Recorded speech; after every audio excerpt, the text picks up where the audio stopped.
Inside a blackout-curtained command trailer parked in the frozen mud of the Ardennes, January 1945 smells of burnt coffee, damp wool and diesel exhaust. 21-year-old Corporal Tim Reed, an Army headquarters orderly, works quietly near the burn bag, emptying metal waste baskets before the midnight shift change.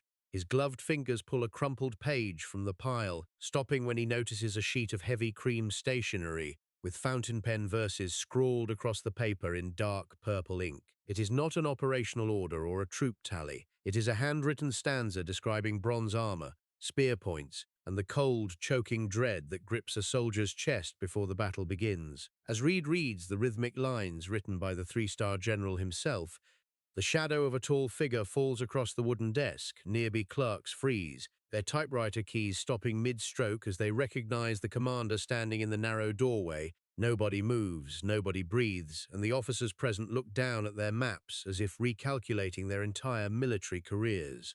General George S. Patton stands perfectly still, his blue eyes fixed on the young corporal holding his discarded words. He does not yell, he does not reach for his ivory revolver, and the silence inside the trailer stretches until it feels tight enough to snap. What happened in the next 30 seconds would reveal something hidden deep beneath the armor of the Army's most terrifying commander. And the answer was not what anyone in that room was prepared for. If you want more untold stories from World War II, hit that subscribe button. Your support allows us to continue bringing these forgotten moments and quiet human interactions from history straight to you.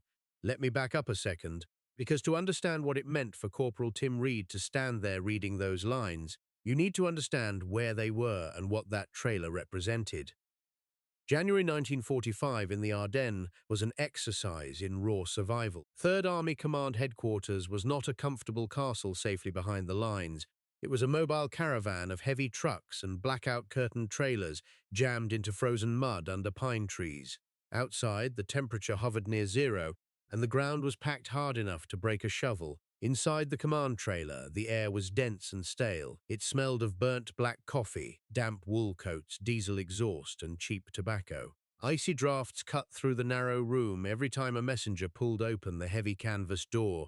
Maps were pinned across every wall, covered in red grease pencil markers that tracked a massive enemy offensive. It was an environment of constant noise and fraying nerves, governed entirely by a commander who demanded absolute perfection. In that room, the unwritten rules of rank were absolute. General George S. Patton maintained an aura of unyielding authority. To the men serving under him, he was a legendary figure who fined soldiers for missing helmets and relieved commanders on the spot for showing hesitation. A young orderly was expected to be invisible. Reed was there to dump trash, stoke the coal burner, carry coffee and stay out of sight. A discarded page in a burn bag was off limits. Looking at the general's private writing was not just a breach of protocol.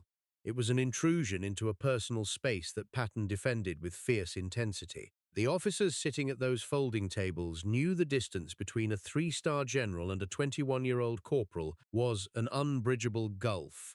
When they saw Reed freeze with that paper in his hand, they turned back to their maps, calculating that any connection to the general's sudden anger was a fast way to lose a career, because outside that trailer, the arithmetic of war was brutally tight. 3rd Army had just executed a massive 90-degree pivot to attack the enemy flank at Bastogne. That operation was a complex equation measured in precise costs: fuel consumption per mile on icy roads, the survival rate of wounded soldiers in sub-zero cold, and the exact hour each division reached its assembly point. In a calculation where a 60-minute delay cost dozens of lives, Patton projected complete, unwavering confidence. Weakness was an error the military equation could not afford, and that was the room Corporal Tim Reed stood in, holding a discarded sheet of heavy cream stationery with fountain pen verses.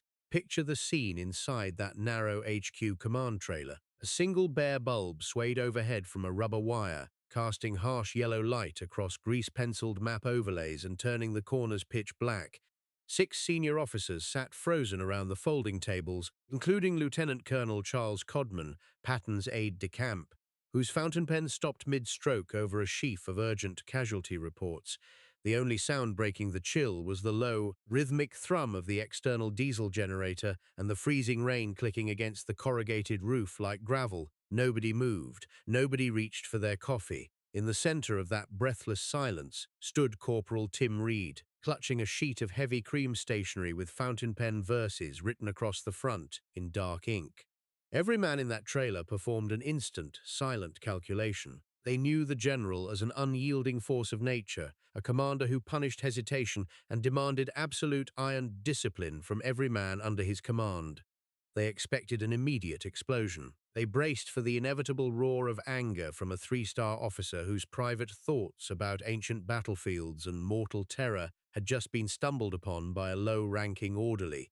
Codman watched the general's face closely, expecting him to snatch the paper away or order the young soldier removed from headquarters on the spot.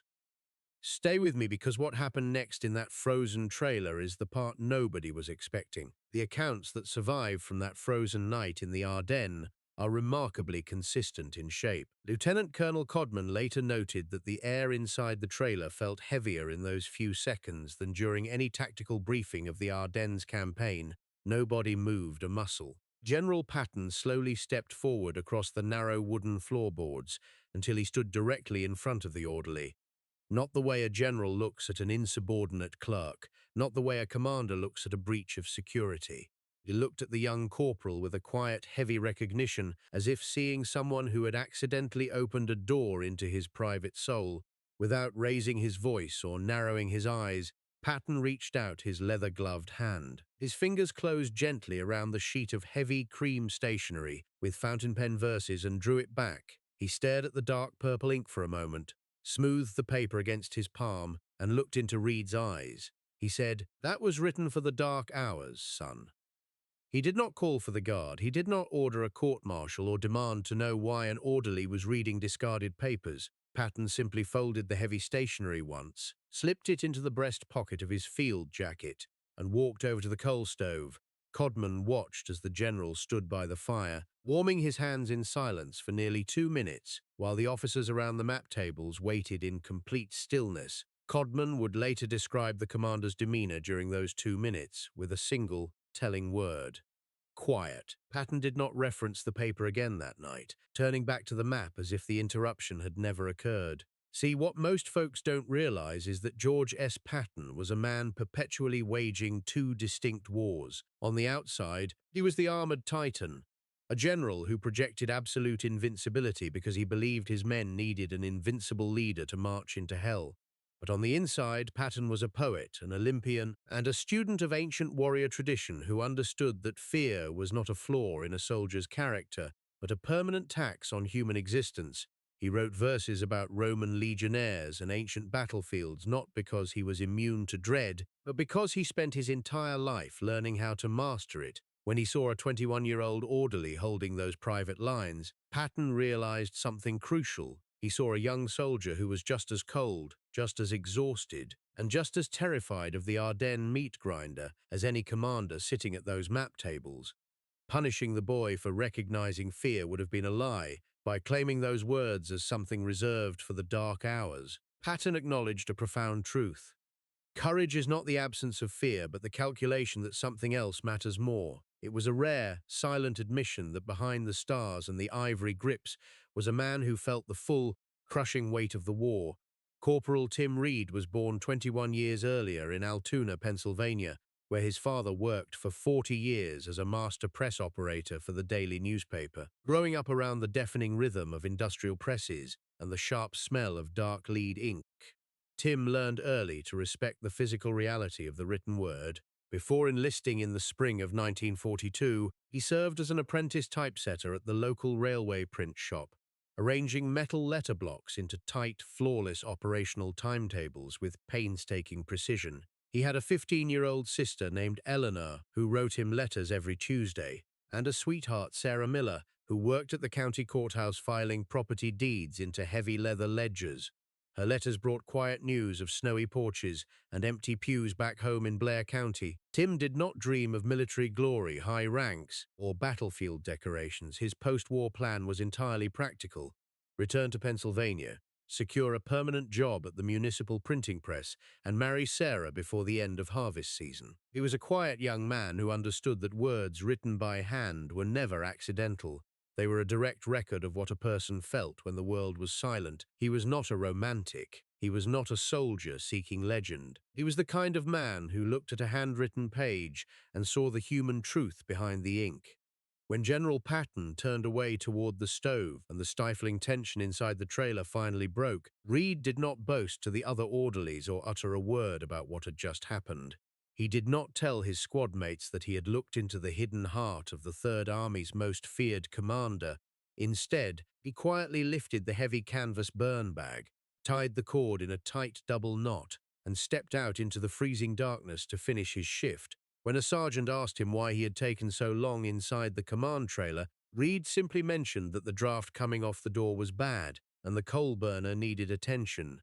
The same flat, practical composure that kept him calm while holding the general's paper kept him silent about the encounter for decades to come. Lieutenant Colonel Charles Codman, who watched the whole scene unfold from his seat at the tactical table, recorded the quiet exchange in his personal notes before returning his focus to the Ardennes map overlays. Codman would serve faithfully alongside Patton through the rest of the European campaign, documenting the general's complex inner life before passing away in Boston in 1948.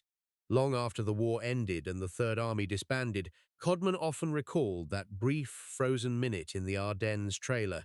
He remembered how the fearsome commander gently reclaimed that single sheet of heavy cream stationery with fountain pen verses, recognizing that the distance between a three-star general and a young corporal disappears entirely when both men are forced to face the exact same dark hours. Was General Patton right to handle that unexpected breach of hierarchy without issuing a single word of official reprimand or discipline? Some would say that allowing a low-ranking orderly to read his private, raw verses about ancient battlefields and mortal terror risked damaging the formidable aura of invincibility a commanding officer needed to project, potentially undermining the strict chain of command when his army faced its hardest trial in the frozen forests of the Ardennes. Others would say exactly the opposite. They would argue that by meeting a young, terrified corporal with quiet recognition rather than bluster, Patton demonstrated a profound understanding of the human condition, proving that true military authority comes from shared endurance during the dark hours rather than rigid enforcement of protocol. Let us know in the comments below, and if you want more untold stories from World War II, make sure you subscribe.